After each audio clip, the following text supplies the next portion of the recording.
थोडं तुझं आणि थोडं माझं मालिकेच्या 21 ऑगस्टच्या भागात गायत्रीने आग लावलेली असते आणि तात्या तिथे आल्यानंतर सुनंदाला सांगतात की सुनंदा, तुला माहिती नाही आहे का, त्याला शिक्षा दिली आहे ना, त्याचा या घरातल्या कोणत्याच गोष्टीवरती हक्क नाही आहे, अगदी जेवणावर सुद्धा.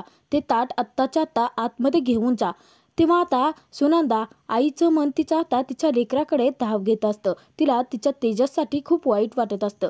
ती तात्यांकडे विनंती करते की अहो, त्याला शिक्षा देऊन झाली आहे ना, मग थोडंसं त्याला जेवू तरी द्या.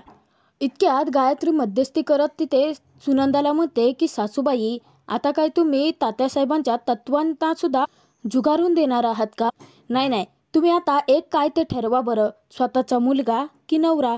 गायत्रीने आता खूप मोठा प्रश्न उभा करून सुनंदाला अगदी पेचात पाडलेलं असतं. दोन्ही बाजूनी सुनंदा अडकलेली असते. तेजसची बाजू घ्यावी तर तात्यासाहेबांना राग येईल आणि तात्यासाहेबांची बाजू घ्यावी तर तेजसचा जीव घरात येण्यासाठी किती व्याकुळ होतो आहे, हा विचार सुनंदा करते. सुनंदा परत आता तात्यांना विनंती करायला लागते की त्याने दिवसभर काहीच नाही खाल्लं आहे, 2 घास तरी त्याच्या पोटात जाऊ देत ना. तेव्हा तात्या सांगतात की ठीक आहे, तुला आता जेवण द्यायचं आहे ना तुझ्या मुलाला, तर दे, परंतु माझी एक अट आहे. जर हे जेवणाचं ताट बाहेर गेलं तर मी प्रभाकर प्रभू माझ्या वडिलांची आणि आजोबांची शपथ घेऊन सांगतो की हे ताट जर बाहेर गेलं तर मी अन्न पाण्याचा त्याग करीन, एवढं लक्षात ठेव, असं सांगून तेथून तात्यासाहेब निघून जातात. नीच गायत्री तिथे सुनंदाला म्हणायला लागते की सासूबाई, तुमची तर आता अग्निपरीक्षाच आहे. ती दुःखावरती फुंकर मारण्याऐवजी दुःखावरती मीठ चोळायला लागलेली असते. तेजससाठी सुनंदाचा जीव खूप ओढ घेत असतो, परंतु तात्यासाहेबांनी घातलेल्या त्या शपथेमुळं तिला काहीच करता येत नसतं. गायत्री मुद्दाम हसून आता तेजसकडे पाहत असते, तर तेजस इशाऱ्याद्वारे राहू देत असं सुनंदाला सांगतो. तर इकडे किचनमध्ये आल्यानंतर सुनंदा तिच्या मुलासाठी खूप रडत असते. इतक्यात अभा पाठीमागून येते आणि आपल्या आईला समजावत म्हणते की आई, अगं रडू नकोस ना तू. तेव्हा सुनंदा रडतच आभाला सांगते की अगं रडू नको तर काय करू, या दोघांच्या भांडणामध्ये माझी किती फरफट होते आहे हे यांना का कळत नाहीये, आणि आबा यांना सुद्धा का कळत नाहीये, यांना आपल्याशिवाय कोणी आहे तरी का दुसरं. एकतर माझ्या तेजसने जेलमध्ये असताना काही खाल्लं असेल की नसेल माहिती नाहीये, आणि आता. तेव्हा आबा सांगते की आई, अगं रडू नकोस ना तू. आबाचा मात्र तेजसवरती ठाम विश्वास असतो. ती सुनंदाला समजावत सांगते की आई, तू नको काळजी करू, अगं दादाने आत्तापर्यंत प्रत्येकाच्या मदतीला धाव घेतली आहे. माझी खात्री आहे की आपला दादा उपाशी नाही मरणार आहे. त्याने ज्या ज्या लोकांची मदत केली आहे ना, ती लोक नक्कीच आपल्या दादाला मदत करतील. आबाच्या बोलण्याने सुनंदाला जरासा धीर येतो.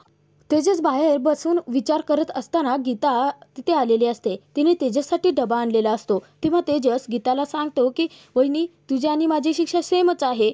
अगं आपण त्या पायऱ्याच्या वरती नाही जाऊ शकत, परंतु इथे येऊ शकतो ना. तेव्हा गीता सांगते की नाही भाऊजी, जर तुम्हाला डबा देताना गायत्री वहिनी किंवा तात्यांनी जर पाहिलं ना, तर मग तमाशा होईल. आणि एक वेळेस मी गायत्री वहिनीच्या विरोधात जाऊ शकते तुमच्यासाठी, परंतु तात्यांच्या विरोधात कशी जाणार, ही गोष्ट नाही ना करू शकत मी. हे बघा, मी तुमच्यासाठी डबा आणला आहे, हा खाऊन घ्या लवकर. तेव्हा तेजस सांगतो की अगं वहिनी, हा डबा देण्यासाठी तू इथंपर्यंत आली नाही, म्हणजे दिवसभर एकतर कष्ट करत असते, तू काम करत असते, आणि तरीसुद्धा माझ्यासाठी तू हे सगळं केलंस. तेव्हा गीता सांगते की भाऊजी, तुम्ही काही सांगत नसलात ना तरी मला सगळं कळतं. नशीब आबाने वेळेवरती फोन करून मला सगळा घडला प्रकार सांगितला घरातला. उपाशी बसणार होता का? त्यानंतर गीता तेजसला सांगते की भाऊजी, नात्याने जरी तुम्ही माझे धीर असलात ना, तरी बहीण मानता ना तुम्ही मला. मग आता मी आणलेला डबा खाणार नाही आहेत का? घ्या बरं पटकन. तेव्हा आता तेजसला गीता विचारते की भाऊजी, मी एक गोष्ट विचारू का? इतक्यात तेजस म्हणतो की 2 लाख का चोरलेत, हेच विचारायचं आहे ना. तेव्हा गीता गप्प बसते आणि त्यानंतर ती म्हणते की भाऊजी, माझी खात्री आहे तुम्ही नक्कीच चांगल्या कामासाठी त्याचा उपयोग केला असणार आहे, परंतु तुम्ही असं का केलं? तेजस काहीही न लपवता तिथे सगळं काही गीताला सांगून टाकतो. तो सांगतो की अगं वहिनी, एक खूप भला माणूस होता, त्याच्या मुलीचं लग्न होतं आणि त्या लग्नांमध्ये पैशांची कमतरता आली होती, म्हणून ते 2 लाख रुपये मी तिथे नेऊन दिले. तेव्हा आता गीताला खरंच तेजसचं खूप कौतुक वाटतं. ती म्हणते की भाऊजी, अहो त्यांच्या मदतीसाठी तुम्ही मागचा पुढचा विचार न करता स्वतःच्याच घरात चोरी केली आणि त्याची शिक्षाही तुम्ही भोगलीत. खरंच इतक्यात आता तिथे सूरज आलेला असतो आणि सूरज मोठ्याने सतत गीताला हाक मारतो आणि म्हणतो की काय चाललंय तुमच्या दोघांचं नक्की. आता ते जे काही चाललं आहे ना ते वहिनींना लगेचच कळायला हवं आहे आणि तो गायत्रीला जोरजोराच्या हाका मारायला लागतो. गीता तेजस दोघे आता त्याला सावरण्याचा शांत करण्याचा प्रयत्न करत असतात. तेव्हा सूरज गीताला सांगतो की मला काहीच ऐकू येत नाहीये, बहिरा आहे ना मी, आणि तू इथे काय करते आहेस, कशासाठी आलीस तू इथे, मला काही माहीत नाही आहे नक्की काय चाललंय ते वहिनींना मी सांगतच असतो असं सांगतो. तेव्हा आता परत तेजस आणि गीता त्याला समजावत असतात. सूरज गीताला आता त्याच्यापासून लांब राहायला सांगतो.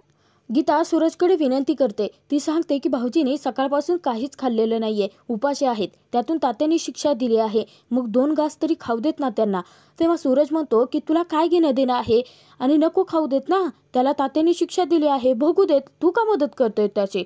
नाही नाही, हे सगळं वहिनींना कळायलाच हवं असं परत आता सांगत मूर्खासारखा सूरज सतत गायत्रीला हाका मोठ्या मोठ्याने मारायला लागतो. आता तिथे गीताच्याही रागाचा पारा चढलेला असतो. गीता त्याला आता मोठ्यानेच ओरडते. तेव्हा आता सूरज शांत होतो. तर गीता हात जोडून विनंती करते की ऐका ना, 2 घास तरी खाऊ देत ना त्यांना, अहो खरंच उपाशी आहेत ते. तेजसला आता गीताचीच काळजी वाटते. तेव्हा आता तेजस सांगतो की वहिनी अगं तू नको याच्याशी वाद घालत बसू, तू एक काम कर, डबा घेऊन जा, खरंच अगं. तेव्हा आता गीता सांगते की त्रास होतो आहे मला भाऊजी, यांच्या अशा वागण्याचा मला खरंच त्रास व्हायला लागला आहे. पूर्वी नव्हते ना हे असे, तुम्हालाही चांगलंच माहिती आहे, परंतु जेव्हापासून ती गायत्री वहिनी या घरात आली ना तेव्हापासून तिने इतकं यांना नशेत बुडवलं आहे ना की हे स्वतःची माणुसकी सुद्धा आता विसरून गेले आहेत. गीता सूरजला समजावते. ती सांगते की अहो एकेकाळी तुम्ही यांच्या पाठीशी खंबीरपणे उभा होतात ना, मग आत्ताच काय झालं आहे तुम्हाला. ती गायत्री वहिनी, ती बाई या घरात जेव्हापासून आली आहे ना भाऊजी, अख्खं घर विस्कळीत केलं आहे तिने आपलं. गीता सूरजला विचारते की तुम्हाला यांच्याशी नक्की काय प्रॉब्लेम आहे. लहान भाऊ आहे ना तुमचा तो, मग मला मान्य आहे की चुकले आहेत ते, परंतु त्या चूक करण्यामागे नक्कीच काहीतरी कारण असेल ना, विचारलंत का तुम्ही. सूरज उलट आता गीतालाच सुनवायला लागतो. तो म्हणतो की असू देत, त्याची कसलीही कोणतीही बाजू असू देत, आता ती काय मला ऐकून घ्यायची नाहीये, आणि तू का उगाच त्याची बाजू घेऊन बोलतेस, त्याची बाजू अजिबात तू घेऊ नकोस. तेव्हा आता गीता सूरजला विचारते की हे सगळं तुम्ही बोलताय. अहो एकेकाळी याच तेजस भाऊजीच्या पाठीशी खंबीरपणे उभे होतात तुम्ही, आणि आज काय झालं आहे तुम्हाला. तेव्हा सूरजच्या डोक्यात प्रकाश पडतो आणि त्याला एक मागचा प्रसंग आठवतो की तात्यांनी तेजसला चांगलंच फैलावरती घेतलेलं असतं, त्याच्याकडून चूक घडलेली असते आणि त्यातून तेजसही खोटं बोललेला असतो, म्हणून तात्या त्याला शिक्षा देणार इतक्यात सूरजने आपला हात मध्ये घेतलेला असतो. तर खरोखरच तेजसची ढाल बनून सूरज तिथे उभा राहिलेला असतो. त्याच मोठ्या विश्वासाने सूरजने तात्यांना सांगितलेलं असतं की तेजसने नक्कीच ती गोष्ट करण्यामागे, सत्य लपवण्यामागे काहीतरी चांगलं कारण असणार आहे, आपला तेजस कधीच चुकणार नाही. तेव्हा आता तात्या रागाने तिथून निघून गेलेले असतात आणि मला वाचवल्याबद्दल थँक्यू म्हणून तेजसने सूरजला घट्ट मिठी मारलेली असते. तो प्रसंग तिथे सूरजच्या डोळ्यासमोर येतो. तर गीता त्याला विचारते की अहो कुठे गेला तो विश्वास. या बाईने ना आपलं अख्खं घर उद्ध्वस्त केलं आहे, सगळ्यांना एकमेकांपासून तोडलं आहे, आणि त्याच बाईची बाजू घेऊन आज या भावाला तुम्ही बोलताय. तेव्हा तेजस सांगतो की वहिनी ऐक, अगं नको उगाचच वाद वगैरे, तू जा इथून डबा घेऊन. तेव्हा तिथे गीता सांगते की नाही भाऊजी. त्यानंतर गीता आता 50 रुपये काढते आणि सूरजला सांगते की याच 50 रुपयांसाठी तुम्ही त्या बाईसमोर इतके लाचार होत आहेत की स्वतःचे संस्कार, स्वतःचा स्वाभिमान, स्वतःचा भावावरती असणारा विश्वास सगळं काही विसरून गेला आहात. हे पैसे घ्या आणि हात जोडून तुमच्याकडे विनंती करते की तुमच्या भावाला सुखाने 2 घास खाऊ द्या. भाऊजी आता जोपर्यंत तुम्ही जेवत नाही तोपर्यंत मी इथून जाणार नाही, असं ठणकावून गीताने सांगितल्यानंतर तेजस डबा तरी घेतो, परंतु पायऱ्यावरती जाऊन तो बसतो. त्याला खूप वाईट वाटत असतं गीतासाठी. इतक्यात आता खूप मोठा चमत्कार घडलेला असतो, कारण ज्या सूरजने गेल्या कित्येक वर्षात त्याला त्याच्या बायकोची साधी गरजही वाटलेली नसते, तो सूरज तिथे आता गीताला विचारतो की तू जेवलीस का. तेव्हा आता गीता चकित होऊन सूरजकडे पाहायला लागते. त्यानंतर ती सांगते की नाही. सूरज त्याच्या खिशातून 50 रुपये काढतो आणि तेच 50 रुपये गीताच्या हातात टेकतो आणि तिला सांगतो की घरी जा आणि पोटभर जेवून घे. तेजस आता खूप खुश झालेला असतो. गेल्या कित्येक वर्षात ज्या दादाला वहिनीची काळजी वाटलेली नसते त्याने पहिल्यांदा तिची विचारपूस केलेली असते, ते पाहून तो सुखावलेला असतो. इतक्यातच आता कारस्थानी गायत्री तिथे येते आणि ती पाहते तर तिच्या लक्षात येतं की गीताने तेजससाठी डबा आणला आहे जेवणासाठीचा. तेव्हा ते आता विचार करायला लागते की अच्छा, म्हणजे आता दिरासाठी मंगळसूत्र गहाण ठेवणारी हीच आहे वाटतं. परंतु तिचा गैरसमज झालेला असतो, कारण मनूने तेजसला जेलमधून सोडवलेलं असतं. तर ते आता टाळ्या वाजवत म्हणायला लागते की अच्छा, डबा आणला आहे वाटतं दिरासाठी. लाडक्या दिरासाठीची एवढी ओढ. इतक्यात सूरज जातो आणि तिथे गायत्रीला म्हणायला लागतो की वहिनी, आम्ही हिला बाहेरच काढणार होतो, निघ चल या घराच्या बाहेर निघ, असं तो गीताला दम द्यायला लागतो. तेव्हा नीच गायत्री तिथे सूरजला सांगते की सूरज, अरे राहू देत ना, तुझ्या करंट्या भावाची मदत करायला कोणीतरी धावून येते म्हटल्यानंतर असू देत. आता उद्या तुझा भाऊ जर कुठल्या संकटात अडकला तर त्याचे सोयरे त्याची मदत करायला नकोत का? नालायक गायत्री तिथे आता तेजसकडे जाते आणि तेजसला म्हणते की तेजस, तुला माहिती आहे का रे, जे लोक आपल्या मदतीला धावून येतात तीच लोक मदत करून आता परत जात असताना अचानकपणे त्यांचा मोठा ॲक्सिडेंट झाला आहे, असं तुझ्या कधी कानी पडलं आहे का? बापरे, ॲक्सिडेंट झाल्यानंतर आता तो ॲक्सिडेंट कोणी केला हे सुद्धा कधी समोर येत नाही अरे. मग तर गायत्री मुद्दाम आता हा ॲक्सिडेंटचा विषय काढून तेजसला घाबरवण्याचा प्रयत्न करत असते, कारण तिला वाटत असतं की गीताच्या बाबतीत आपण असं काहीतरी सांगितलं म्हणजे तेजस घाबरेल आणि आपल्या बाजूने वळेल. गायत्री तेजसला म्हणते की तुम्हाला जशा कायद्याच्या कचाट्यातून सुटण्यासाठी मार्ग माहिती आहेत ना, तसेच मला बाकीचे इतरही मार्ग माहिती आहेत, हे लक्षात ठेव तेजस. आणि त्यानंतर ते गीताला घाबरवत म्हणते की गीता, जाताना नीट जा, काय ना रस्त्याने खूप वेगाने गाड्या धावत असतात ना, आणि भाऊजी जेवून घ्या बरं का, नाहीतर असं काहीतरी घरात प्रसंग घडला ना तर 3 दिवस घरात स्वयंपाक केला जात नाही ना, म्हणून म्हणते आहे. तर तिथे आता गीता खूप घाबरून गेलेली असते, तिला घाम फुटलेला असतो, कारण गायत्री किती पाताळ यंत्रीबाई आहे आणि स्वतःच्या मनाचं सगळं करून घेण्यासाठी किती खालच्या तराला उतरू शकते हे तिलाच चांगलं माहिती असतं. गायत्री तिथून जाते, परंतु तेजस, सूरज या दोघांनाही गीताची खूप काळजी वाटायला लागते. तर तिथे आता तेजस सांगतो की वहिनी, तू अजिबात रिक्षाने नको जाऊ, मी तुला बाईकवरती सोडून येतो. तिथे आता सूरज सांगतो की नको राहू दे तेजस, मी जातो. तर तेजस त्याला विचारतो की सुखरूप पोहोचवशील ना? तेव्हा सूरज सांगतो की हो, कधी नव्हे ते पहिल्यांदा चांगलं घडलेलं असतं. सूरजला त्याच्या बायकोची गीताची काळजी वाटायला लागलेली असते. तर दुसऱ्या दिवशी मनूने आता खूप सुंदर असा केक बनवलेला असतो. इतक्यात विनीत तिथे येतो आणि विनीत मनूचं खूप कौतुक करतो. तो म्हणतो की अगं किती छान केक बनवला आहे, तुला सांगतो मॅडमला नक्की आवडेल आणि आपल्याला ऑर्डर मिळत जातील. तेव्हा मनू खूप खुश होते. इतक्यातच तिथे मामी आलेली असते. मामी म्हणायला लागते की अगो बाई, खरंच खूप छान केक बनवला आहेस तू, मी सुद्धा ना अशीच छान स्थळं तुझ्यासाठी शोधते आहे.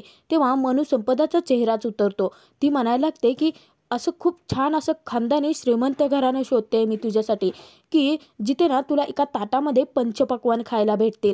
सगळं मिळेल त्या घरात तुला, पैसा, श्रीमंती, अगदी तुझ्या मनासारखं घर असेल ते म्हणू.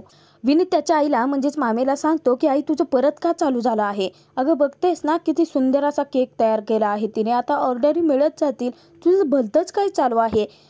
तेव्हा शुभदा सांगते की ऑर्डर मिळतील का नाही माहीत नाही, परंतु माझ्याकडून एक चांगलं स्थळ तुला नक्की मिळेल. तेव्हा मनू सांगते की मामी, मी तुला कालच सांगितलं होतं ना की मला इतक्यात लग्न नाही करायचं आहे.